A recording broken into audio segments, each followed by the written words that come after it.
तो exercise 6D के question number 4 तक कंप्लीट हो चुके हैं। आज की क्लास में क्वेश्चन नंबर 5 से स्टार्ट करेंगे। तो क्वेश्चन नंबर 5 है सिंप्लीफाई, माने इसको सॉल्व करना है। फर्स्ट पार्ट है -9 इंटू 6 प्लस -9 इंटू 4। देखिए सॉल्व करने को ऐसे भी कर सकते हैं, सॉल्व दो तरीके से इसको कर सकते हैं कि -9 और 6 का मल्टीप्लाई कर लें और फिर -9 और 4 का मल्टीप्लाई कर लेंगे। तो इन दोनों का मल्टीप्लाई करने पर मल्टीप्लाई कर लिया, मल्टीप्लाई करने के बाद ऐड करेंगे तो आपका जो आंसर आ जाएगा वो आ जाएगा। और दूसरा आपका हो गया डिस्ट्रीब्यूटिव लॉ, आपने पढ़ा हुआ है डिस्ट्रीब्यूटिव लॉ।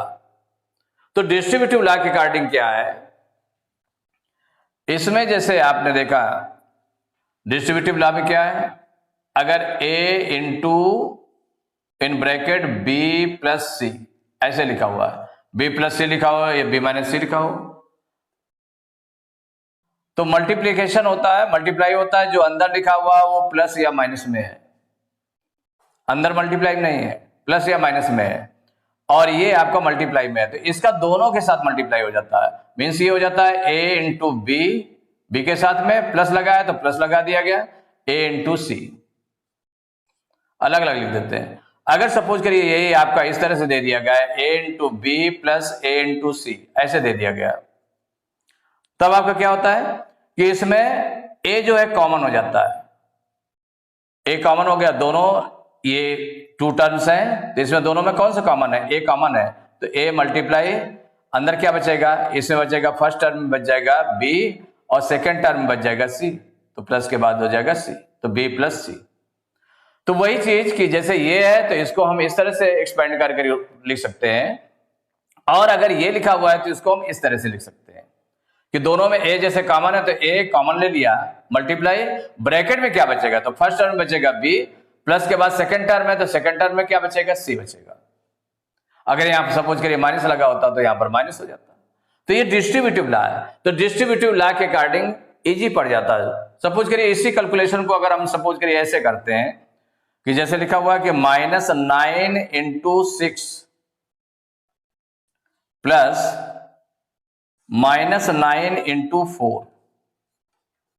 अब आपने क्या किया, इन दोनों के बीच में मल्टीप्लाई है तो माइनस और प्लस का मल्टीप्लाई माइनस हो जाएगा, 9 6 जा 54 हो गया। यहां प्लस माइनस का मल्टीप्लाई माइनस हो जाएगा, 9 4 जा 36।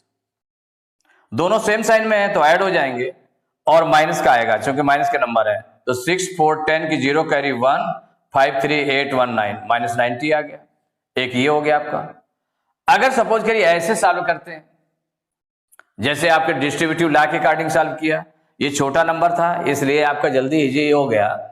अगर मान लो उसको डिस्ट्रीब्यूटिव लॉ के अकॉर्डिंग करते हैं तो इन दोनों में देखें क्या है, -9 कॉमन है, -9 आपका कॉमन है, इनटू अगले ब्रैकेट में क्या आएगा, तो अगले ब्रैकेट में जो है -9 कॉमन हो गया, तो ये जो टू टर्म्स है तो फर्स्ट टर्म में क्या बचेगा, 6 बचेगा, 6 राइट कर लिया, प्लस के बाद में सेकंड टर्म है तो प्लस सेकंड वाले में क्या बचेगा, क्योंकि ना -9 तो कॉमन हो चुका है, 4 बचेगा तो आपने 4 लिख दिया।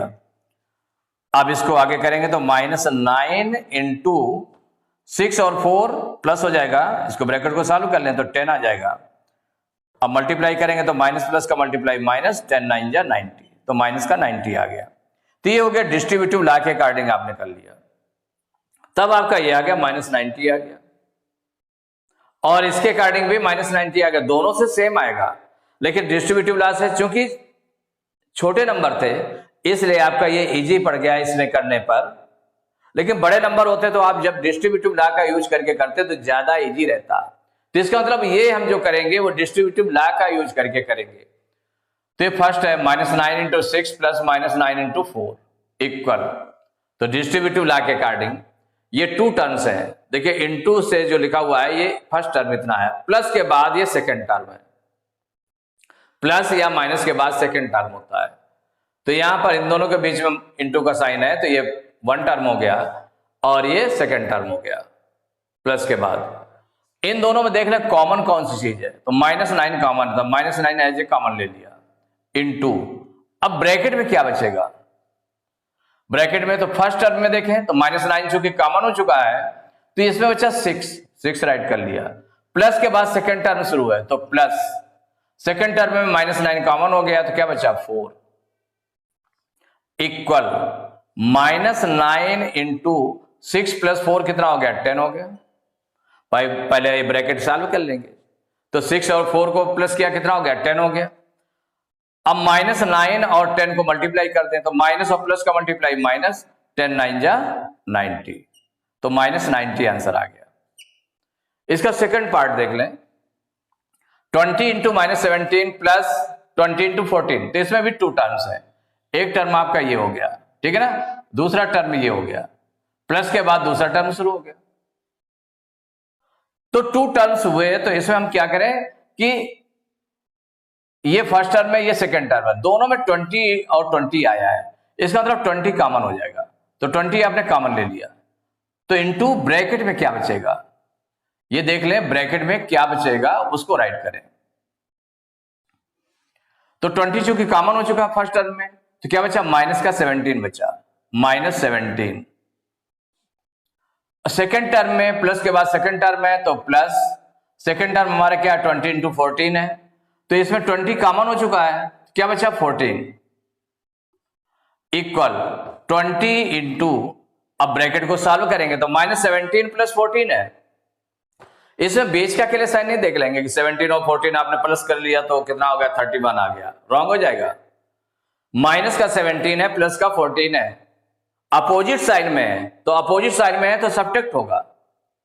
तो 17 में 14 सब्ट्रैक्ट करें, बड़े नंबर से छोटे नंबर को माइनस करेंगे तो कितना आ जाएगा, 17 में 14 सब्ट्रैक्ट करने पर 3 आ जाएगा, और माइनस का बड़ा नंबर इसलिए -3 आ गया। क्या आ गया -3। -17 + 14 कितना आ गया -3 आ गया। अब 20 और -3 का मल्टीप्लाई कर लेते, ये प्लस का नंबर है माइनस का है तो प्लस माइनस का मल्टीप्लाई -23 जा 60 तो -60, ये आंसर हो गया।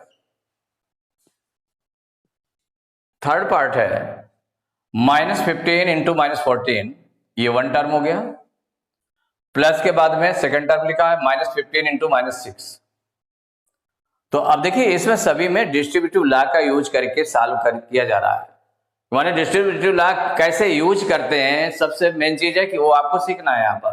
तो इक्वल क्या हो जाएगा, 1 टर्म हो गया, सेकंड टर्म हो गया, दोनों में कौन सी चीज कॉमन है, -15 कॉमन है, -15 आपने कॉमन ले लिया इनटू, अब ब्रैकेट में क्या बचेगा, तो ब्रैकेट में देखिए माइनस के नंबर्स है तो इसलिए कर्ली ब्रैकेट लगा दे, या बिग ब्रैकेट भी लगा सकते थे, कर्ली ब्रैकेट लगा दिया।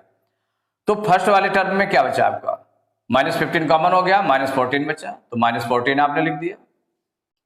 प्लस के बाद सेकंड नंबर है तो -15 इंटू -6 में -15 कॉमन हो गया, क्या बचा -6 बच गया।